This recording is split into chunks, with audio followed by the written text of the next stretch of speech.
बिस्मिल्लाहिर्रहमानिर्रहीम अस्सलाम वालेकुम रहमतुल्लाह। शहबाज शरीफ की हुकूमत को इस टाइम सबसे बड़ा झटका लगा है। और ये झटका देखिए, आप अंदाज़ा करें इस बात का। आईएमएफ के इनके साथ मुज़ाकरात चल रहे थे, आईएमएफ इनके साथ बातचीत कर रही थी, और आईएमएफ यहाँ पर 10 दिन के लिए बैठा रहा। 10 दिन के लिए, 10 दिन इनके साथ बातचीत करता रहा और अपनी शराइत देता रहा है। आपने ये करना है, ये करना है, ये महंगा करना है, यहाँ महंगाई करनी है, पेट्रोल इतना करना है, डॉलर इतना करना है, यहाँ टैक्सेस लगाने हैं। 10 दिन वो 10 दिन तक इनको शराइत देते रहे। आखिरकार वो मुज़ाकरात फेल हो गए हैं और यहाँ से आईएमएफ का वक्त चला गया है। अब अमेरिका में जाना है उसने, और अमेरिका में जाके उसने वहाँ से सारी अप्रूवल लेनी है। अमेरिका ने फिर और ज़्यादा सख्त शराइत, जो डू मोर जो इमरान खान ने बंद कर दिया था, इनका अमेरिका का डू मोर का जो उनका मुतालबा होता था, इमरान खान ने तो बंद कर दिया था। इमरान खान ने कहा था दौड़ जाओ, भाग जाओ, कोई डू मोर नहीं होना। इसी वजह से तो इमरान खान ने एब्सोल्युटली नॉट कहा था।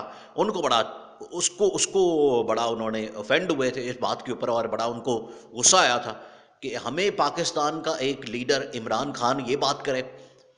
तो इसी वजह से इनको बैठाया गया। अब ये चले गए अमेरिका, और अमेरिका में जाके इन्होंने और ज़्यादा सख्त शर्तें, देखिए जो 4-5 इंपॉर्टेंट चीज़ें हैं वो आपने समझनी है, वो अब आपने ज़हन में रखनी है। फिर आपको अंदाज़ा होगा कि आईएमएफ किस किस्म की शर्तें इनसे डिमांड कर रहा था, क्या कह रहा था। सबसे बड़ा जो मुतालबा आईएमएफ ने किया कि आपने जून तक आपने हर हाल में अपने पास 16 अरब डॉलर इकट्ठे करने हैं। ये अब आपने समझना है। देखिए 16 अरब डॉलर पाकिस्तान के पास कहाँ से आएंगे।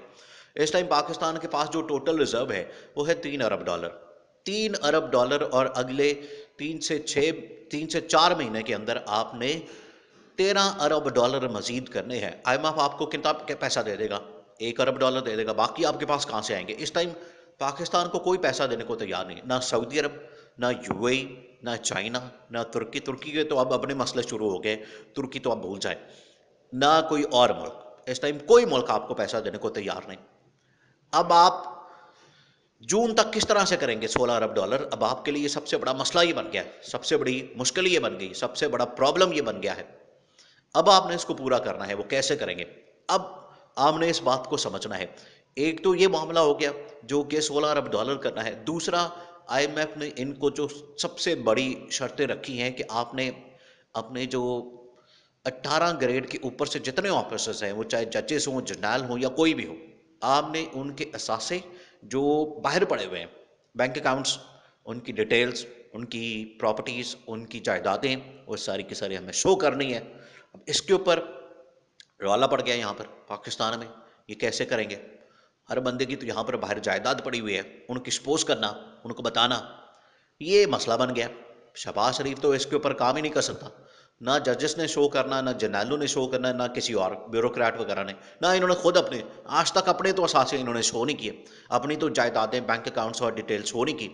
दूसरों की ये किस तरह से करेंगे? दूसरे कहेंगे भाई आप पहले अपनी तो करें, उसका तो बताएं मनी ट्रेल, उसकी तो आप बताएं कहाँ से आपके पास पैसा है। अपने तो ये करते नहीं, तो लोगों से किस तरह से करेंगे? फंस गए। अब ये अब बुरी तरह से फंस गए हैं। आईएमएफ इनको अब इतनी आसानी से पैसा नहीं देने वाला। स्टॉक मार्केट आपकी बिल्कुल बैठ गई है, डॉलर आपका ऊपर चला गया है, महंगाई का अजाब और तूफान इस टाइम मुल्क के अंदर दंदनाता फिर रहा है, और अवाम बेचारी मर रही है। अवाम को ये कब्र तक पहुंचा के आएंगे। अब कब्र तक, कब्र भी अब बड़ी महंगी हो गई है। कब्रों के बारे में अब लोगों ने लिख के लगाया हुआ है कि इतने की महंगी है, इतने हज़ार की और इतने हज़ार की। ये अब हालत हो गई है पाकिस्तान की। अब शहबाज शरीफ, अच्छा, और जो इन्होंने डिमांड की है इसके अलावा, आईएमएफ ने एक तो फौज को कम करना है, दूसरा ये उन्होंने कहा कि आपने बजट भी कम करना है। इस सिचुएशन में जब अमेरिका इस तरह की डिमांड करेगा तो आपके पास डॉलर्स कहाँ से आएगा? आपके पास जो आपने यहाँ पर जंग लड़नी है इस टाइम, दहशतगर्दी और सिक्योरिटी का मसला बना है पाकिस्तान के अंदर, वो आपने किस तरह से करना है? आगे इलेक्शन आना है, इलेक्शन के लिए भी आपको 50 से 100 अरब रुपया चाहिए, वो कहाँ से आएगा? किस तरह से आप करेंगे? तो इस टाइम इतने क्रिटिकल हालात हो गए हैं पाकिस्तान के। और इन लोगों ने, देखिए अब शहबाज शरीफ को समझ आई है, अब इसको पता चला है कि मैंने कितनी बड़ी गलती की और मुझे किस तरीके से फंसाया गया। ये आसिफ जरदारी ने किस तरीके से उसको फंसाया इस मामले के अंदर, और किस तरीके से इसमें उलझाया है। क्योंकि عمران خان تو آرام سے باہر آ گیا، عمران خان کے پاس تو موقع بھی آ گیا، عمران خان نے تو سارا آ کے بیانیہ بنا دیا کہ ان لوگوں نے مجھے حکومت سے نکالا، ان لوگوں نے یہ سارا میرے خلاف سازش کی، امریکی سازش اور ان لوگوں کی سازش۔ عمران خان کا تو بیانیہ بک گیا، عمران خان کا تو نیریٹو بک گیا، عمران خان تو پاپولر ہو گیا۔ جس دن عمران خان کو نکالا گیا اس سے اگلے دن سڑکوں کے اوپر لاکھوں کی تعداد میں لوگ خود نکل آئے۔ عمران خان نے کال دی بنی گالا کے اندر بیٹھ کے، اور لاکھوں کی تعداد میں لوگ سڑکوں کے اوپر نکل آئے۔ اس کے بعد پھر عمران خان نے مومنٹم پکڑا، عمران خان نے پلان کیا سب کچھ، اور آج آپ عمران خان کی پاپولیرٹی دیکھ لیں، اور یہ ساری زمین بوس ہو گئے۔ اب شہباز شریف کو احساس ہوا کہ شہباز شریف کے ساتھ کتنا بڑا دھوکہ ہوا، اور انہیں نواز شریف کو آج سے احساس نہیں اس بات کا، لیکن یہ اب آپ نے معاملہ سمجھنا ہے۔ نواز شریف کو اس بات کا احساس بڑی دیر سے ہو گیا۔ نواز شریف اول تو اس حکومت کو لینا ہی نہیں چاہتا تھا، وہ کہتا تھا کہ عمران خان کو کام کرنے تو ہمیں اس کام میں پڑنا ہی نہیں چاہیے، لیکن یہاں آصف زرداری نے ان کو کنونس کیا اس معاملے پہ، اس بات پہ، اور یہ حکومت کے اندر آ کے اب پھنس گئے ہیں۔ نواز شریف تو پہلے دن سے کہتا تھا کہ یہ حکومت ہمارے گلے پڑ جانی ہے، ہم نے تو اس طرح کا کام کرنا ہی نہیں ہے، پنجاب بھی ہاتھ سے چلا گیا، آیا کچھ بھی نہیں ہمارے پاس، وفاق کے اندر ہم ذلیل ہو گئے۔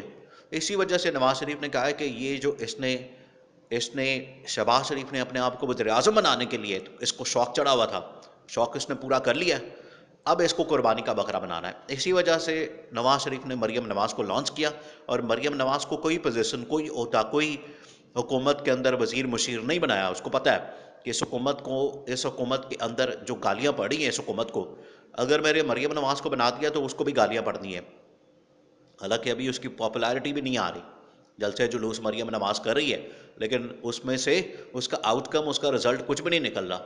اب شہباز شریف کو، اور نواز شریف نے اب شہباز شریف کو بنانا ہے قربانی کا بکرا، اس نے پارٹی بھی اس سے لے لینی ہے، اس کو ذلیل بھی کروا دینا، اس کا جتنا سارا امیج تھا وہ بھی برباد ہو گیا، تباہ ہو گیا، اب اس کو ہٹانا ہے، اور اب اس کی حکومت گرانی ہے۔ دیکھیں یہ حکومت نے تو جانا ہی جانا ہے، اب یہ بات طے ہو گئی ہے، ان سے نہ آئی ایم ایف کے ساتھ ڈیل ہو رہی ہے، ہر جگہ کے اوپر آپ دیکھیں کہ جنرل عاصم منیر خود جا کے مل رہا ہے۔ ابھی جنرل عاصم منیر نے لندن کا دورہ کیا، انگلینڈ کا، اس کے بعد جنرل عاصم منیر دوبارہ سے آئے یو اے ای میں، اور یو اے ای میں وہاں کے پریزیڈنٹ شیخ النہیان سے ملاقات کی ہے دوبارہ سے، اور وہاں سے پھر ڈیمانڈ کی ہے پیسوں کی۔ وہ کہہ رہے ہم اس حکومت کو نہیں دیں گے پیسہ، آپ کے آئی ایم ایف کے ساتھ جو بات چیت ہوئی ہمیں پتہ چل گیا ہے، ہمارے پاس رپورٹس آ گئی ہیں، وہ فیل ہو گئی ہیں، وہ کامیابی نہیں ہوئی، آپ کے ساتھ ہم کس طرح سے ڈیل کر لیں؟ آپ ملک کے اندر الیکشن کروائیں، وہاں سے بھی یہی بات آئی ہے، وہاں سے بھی یہی معاملہ سامنے آیا۔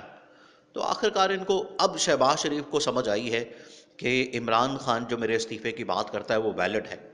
اب شہباز شریف کے پاس یہی آپشن ہے کہ جائے عمران خان کو استعفیٰ دے، عمران خان سے معافی مانگے، تب اس کا کچھ واپسی ہو سکتی ہے، سروائیول ہو سکتا ہے سیاسی طور پر، ادروائز سیاسی طور پر شہباز شریف مکمل طور پر ختم۔